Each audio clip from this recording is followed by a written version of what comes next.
maybe you want to cue the song all by My- myself. I don't want to be. No Yeah. more. I know. I hear Yeah. you. So when you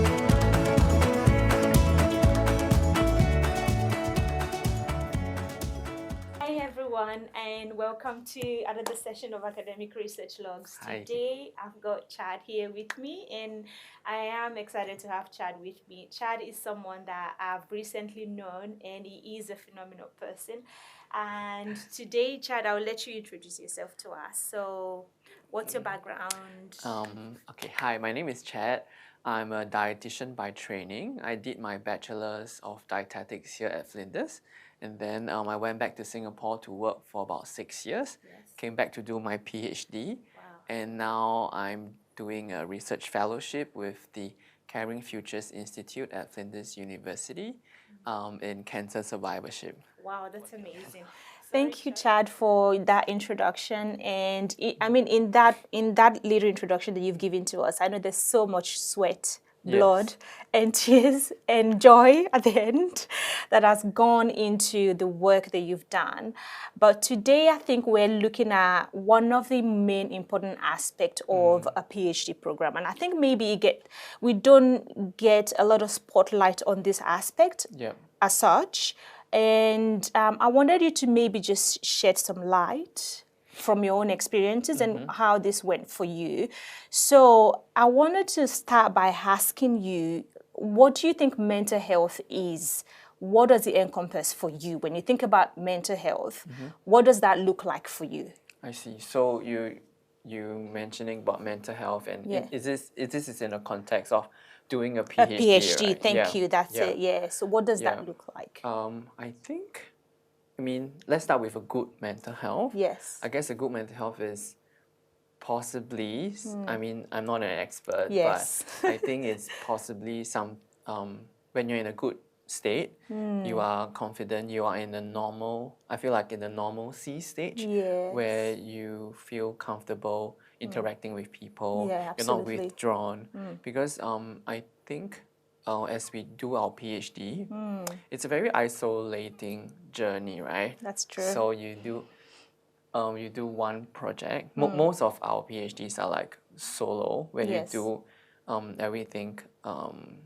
You are leading everything. Yes, So that's your right. supervisors are kind of guiding you, but you are the expert Yes. of the topic. Yeah. And most of the time, you're driving your own projects. Yes, you have help from other people, but it's kind of like a independent journey, I might say. That's right. So that kind of can rub your mental health a bit thin if you don't take care of yourself. Yes. So, and I think if you're doing a PhD, you're probably a high achiever. Yes. So, and you That's true. right? That's true. Yeah, Yeah. absolutely. Yeah. Do you think you're a high achiever I yourself? think so. I agree with you. I think it takes you. It can't just be. Yeah, you have to be, isn't Yeah. it? To want to pursue that, be ambitious, isn't it? Yeah. Yeah. So I think pros and cons. Pros is that you're a high achiever, and one of yes. the cons that come with it is that you want everything to be perfect. You want That's to true. perfect everything. You want everything to be done the way it should be. But honestly, there's no one way to do things. Yes. And I learned that from the PhD.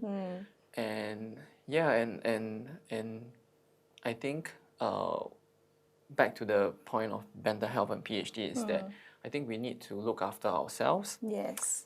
So basically being aware of when you are not in a good mental health state anymore. Yeah. Like for example, if physical health, you know when you're sick, right? Yes, Physically, that's true. you know if you are Yeah. having a fever or coughing, you know that, oh, maybe, you need to rest. But with mental health, it's a slippery slope. Yes. So you may not really know when you're stressed. That's true. And when you are stressed for a period of time, say 2 years, 3 years from the PhD, you kind of get numb to it. Yeah. Kind of don't know when, is this normal? Is this not normal? Yeah, that's true. Yeah, if you're lucky, you get physical symptoms, like Yes. you get headaches. Yes. Yeah, but That's yeah, true. sometimes we ignore that and be like, oh, maybe I didn't sleep well or anything. But I don't know for you, but for me, I feel like when I'm doing a PhD, there's a huge rock on me. Yeah, it's like a monkey on your back. Yes. It doesn't go away. Yes, yes. Constantly. It doesn't go away. Yeah. And you want it to go away. Yeah. But I think what I've learned is that because this monkey, it's going to be there even after your PhD. Yeah, that's true. Because that's your job. Unless you stop working and you don't work. Yeah, I agree with you. Yeah, so I think what I've learned speaking with the school counselors just to manage stress is that it's always going to be there, and you need to learn how to live with it and how to manage it rather than get rid of it. Yeah, that's a really good one, isn't it? Because I think sometimes we go, oh, once the PhD is over, I'm going to be okay, isn't it? Yeah. And I think that's the trap, because you go, oh, it's just the PhD. That's the reason why I'm stressed, right? But then after the PhD, you find, oh, I haven't coped, and now I don't have the skills to cope, right? And I think that's a good point that you mentioned. But I think I wanted to also go back to some of the risk factors, some of the things that probably maybe put us in that risky kind of area doing PhDs. And I think one of the things that you mentioned was being a high achieving person. And I think I kind of resonated with that when you said that, because, all through my undergrad, for example, I was, I liked the HDs, and, I worked hard for it, and I got it, honestly. And the reason was because, it was set in stone, everything was structured, it was so easy for me in that sense. But then you said when you start that PhD, you come with the background that, okay, I've done this, I know how this works as an high achiever. And then maybe things start to kind of fall apart and it's not going the way you want. And you start to question yourself. And I think for me as well, that was the thing. I'll go, okay, this is not going the way I want. It usually goes the way I want. What's going on? And you start to put doubt. That self-doubt creeps in. You start to think about your self-worth. Imposter syndrome starts to kick in. And all of those things, isn't it? So I think it's kind of a peculiar situation, if you like to call it. But one thing that I also wanted to maybe ask you as well is, what worked for you? I know, yes, most of us went through an intense, stressful period. Yeah. But what were the things that probably worked for you? When did you realize that, okay, this is what worked for me, and this is the way I'm going to look after myself? I think following from that point that it is not a monkey on your back. It's more about managing it rather than waiting to get rid of it, to drop it. It's that a lot of times we endure. We think that, this I come to realize it even more so during the PhD, that I cannot endure it. I shouldn't endure it. We should recharge. So one thing I learned is resilience during PhD, because it's a long time. It is. You cannot endure and you should not endure. You should recharge and then get back up. So I feel like resilience is not about endurance, it's about recharging. So you recharge and you bounce back up again. Yeah, rather than piling it up and saying, oh, it's going to go away, but it's about taking that break for yourself and going back again. And I think when you mentioned some of the things that can cause mental health, that can make mental health suffer, I think, one of those things for me when you were saying was the isolation as well, isn't it? It can be quite isolating because you're doing this thing 24 hours, 7 days a week, all by yourself. And sometimes you feel as if you're all alone and there's really no one there. And I think, like you said, again, it's about looking after ourselves, right, isn't it? Well, how did you find that in terms of isolation? What was that like for you? Maybe you want to cue the song, all by myself. I don't want to be no more. I hear you. So when you're doing a bachelor degree or master's degree, you have a cohort of people going through with it, with you through it. But a PhD, you may have, because everyone starts at different points. Some may start at June, some early start of the year. So you are kind of similar stage, but you're never on the same pace with another person. Yeah, that's true. So that's how it can be isolating. But it's an independent journey. So I feel like it's kind of like finding your own pace, because after all, you are working for yourself. Yes. Yeah, you are building your own career. So it at the end of the day, it's your career. So you got to remember that. And people that go through this journey with you, they are on side by side with you, but it is ultimately your career, and you have to remember that it should be independent anyway. And if you can accept that, then it makes things easier. Yeah, and I think it teaches, isn't it, like you said, resilience. You're independent. That's some of the things that you gain from doing the PhD.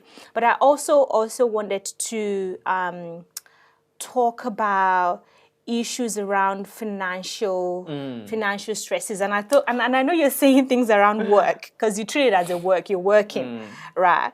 But most of us are like adult age. We've got responsibilities. You know, there's different things: mortgages, children, and every other thing else, right? And we still have to survive. But now you've got this thing that takes so much of your time. Yeah. So I had 3 jobs. Wow, while I that's was it. doing a PhD. I was doing like a hostel coordinator role. I Wow. was also doing part-time home visit dietitian Dietitian, role. because that's your background, And also doing some tutoring, some marking. So it's hard. At a point in time, I was transiting between the part-time jobs. So I think there was 1 month or 1 month and a half that I had 4 that had crossover, because I was moving on to a part-time research role. Then I was leaving the dietitian part-time role, and then taking on so at that point in time there was overlapping. But I think what you need to do is that you need to understand that you can't just pile everything on yourself. You can't just say, oh, it's okay, I will just sleep less, I'll just sacrifice this, I'll just and I think it's kind of like a negotiation with yourself. Only do it if you are genuinely happy about it. Don't do it and you know you'll be miserable. And then you do it being miserable doing it.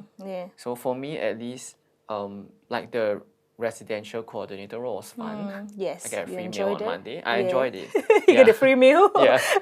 And I like to That's I got good. free meal. Yeah, I know. And I like to see people. Yeah, So I amazing. picked the work that I still enjoyed rather than things that I don't. So like sacrificing some sleep, some social activities wasn't that hard for me. But I can understand some people, they are actually working a full-time job and doing a PhD, and then having to do other sort of like chores. I can see how that is mentally stressful. It is, isn't it? That's why having support is really important. Before starting the PhD, you must make sure that you have a support system. Because I'm from Singapore, I sort of built my support system as I went. But I tap a lot into, I call home a lot. So that's good. it doesn't matter where you are, your support system can be virtual as well. Can be anywhere. But you have to have a support system. I think that's amazing. Thank you for sharing that, isn't it? And I think the reality is, even though they say, oh, you treat the PhD as a full-time job, but life is going on. You know, and we have to be realistic. People still need to work. There's mortgages, there's mouths to be fed, and there's the big monkey again, the PhD that's there. So I think, so it's just really, today is just about sharing those realities. And I think I hope we've been able to do that to anyone that's watching, that's about to start their PhD. In summary, I think, what are some of the key things that you want them to take away? If you're going to tell anyone in regards to mental health and starting a PhD, what would you tell them? So with regards to mental health and PhD, I think, yes, number one, you have to have a support system ready. It's preparation for a PhD. It's not just, how many papers you're going to publish, what kind of research project, but how are you going to support yourself, which is the main character. Well, everyone's different. Our experiences are different. Being an international student as well, that's another layer on top, right? Isn't it? And you don't always have that support here. But again, there's the counseling services that you were talking about that's available through universities. Most of our universities have that. But I think the main thing that I also took away from what you were saying was that, you know, we don't have to treat it as, oh, this is just a 5-year thing or a 6-year thing, but that's a lot of years on your life as well. You know, so it's about making sure, it's about not feeling like you need to be in control, because we feel like, oh, we had this grand plan and we want to be in control. It has to follow our plan, our Gantt chart. But always remember, our Gantt chart.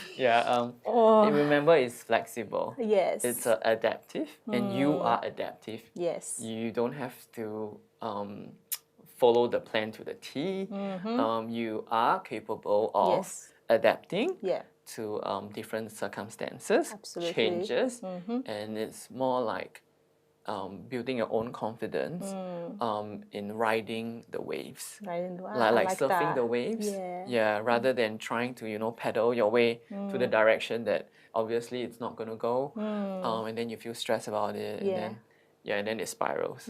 So I think that's the two takeaway point, is that social support, and also try not to feel like you need to be in control, because honestly we are not, right? We're not. If there's anything the PhD has taught us, is that you're not in control of anything. Except for your own feelings. Your own feelings, that's true. Yeah, that's true.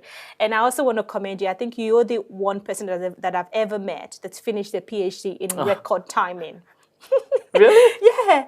I mean, I think, I mean, I've seen people who have, but I think I don't come across that a lot. So you did that in the space of, tell us, please. I think my motivation was because I really wanted to go back to Singapore to see my family, and I have done my PhD over COVID.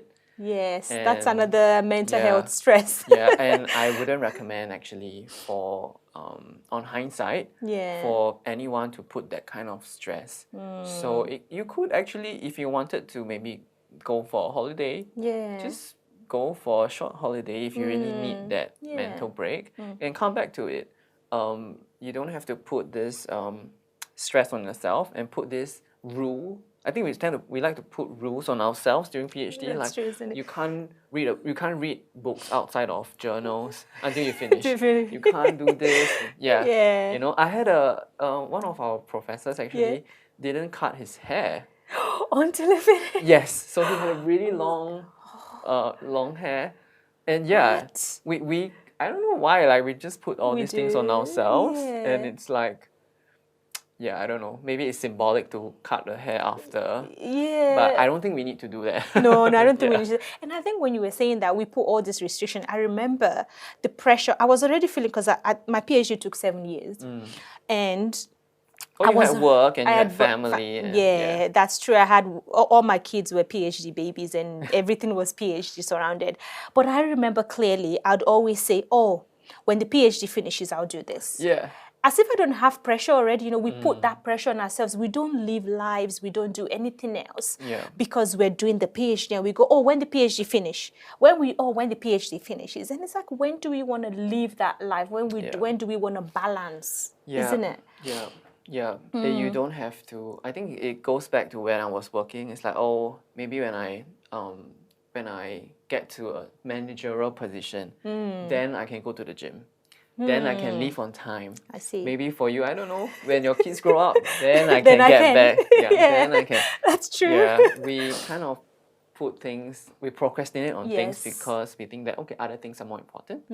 But you know, your life comes first before the PhD. That's right. And I think that's a lesson. Thank you for sharing that. I think even for me, it's still something that I'm work in progress. You know, the PhD is finished now, but there's other things now that I've said, oh, okay, when this finishes, then I can. So it's never going to end. We have to try and balance it right there, right then, isn't it? No matter what it is. If it's not a PhD, it will be anything, like you said, isn't it?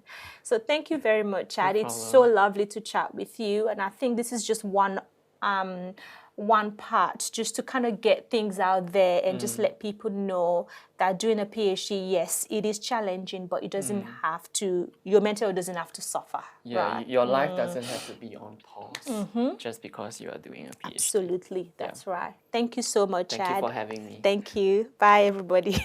Bye. Thank you.